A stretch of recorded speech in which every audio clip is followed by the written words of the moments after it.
வணக்கம், இது உங்கள் திருக்கோவிலூர் சிட்டி. இன்றைக்கி நம்ம எங்கே வந்திருக்கோம்னா அங்காளம்மன் கோவிலுக்கு தான் வந்திருக்கோம். இங்கே அமாவாசை பார்த்திங்கன்னா வெகு விமர்சையாக நடக்கும். அப்புறம் அம்மன் தாலாட்டு, அதுக்கப்புறம் நிறைய பக்தர்கள் அவங்க வேண்டுதலுக்காக எங்கள் கோவிலுக்கு விளக்கெல்லாம் ஏற்றுவாங்க. இங்கே நல்லாவே கூட்டம் இருக்கும். இந்த கோவிலுக்கு அமாவாசைக்கு நிறைய பேர் இந்த கோவிலில் தங்கியிருக்காங்க. அதையும் நம்ம இந்த வீடியோவில் பார்க்கலாம்.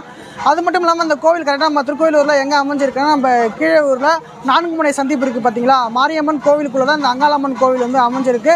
நீங்கள் இந்த கோவிலுக்கு வந்திருக்கீங்களா அப்படின்றத கமெண்ட் பண்ணுங்கள். அப்படி நீங்கள் வரல அப்படின்னு நினச்சின்னா அடுத்த மாதம் அமாவாசைக்கு கரெக்டாக வந்துடுங்க. ஆலயத்தில் மாதம் ஊஞ்சல் தாலாட்டு நடக்கும். பக்தர்கள் நிறைய பேர் வருவாங்க. அனைவரும் சிறப்பாக வேண்டிக்குவாங்க. வேண்டத்தை 3 மாதத்துக்குள்ளே நடக்கும். வர பக்தர்களுக்கு அனைவருக்கும் நாங்கள் திருநங்கையாக இருந்து எலுமிச்சை மரம் சுற்றி போடுவோம். அவங்களும் குறைகளை சொல்லுவாங்க. நாங்களும் அந்த ஆத்தாவோட அந்த குறையை வைப்போம்.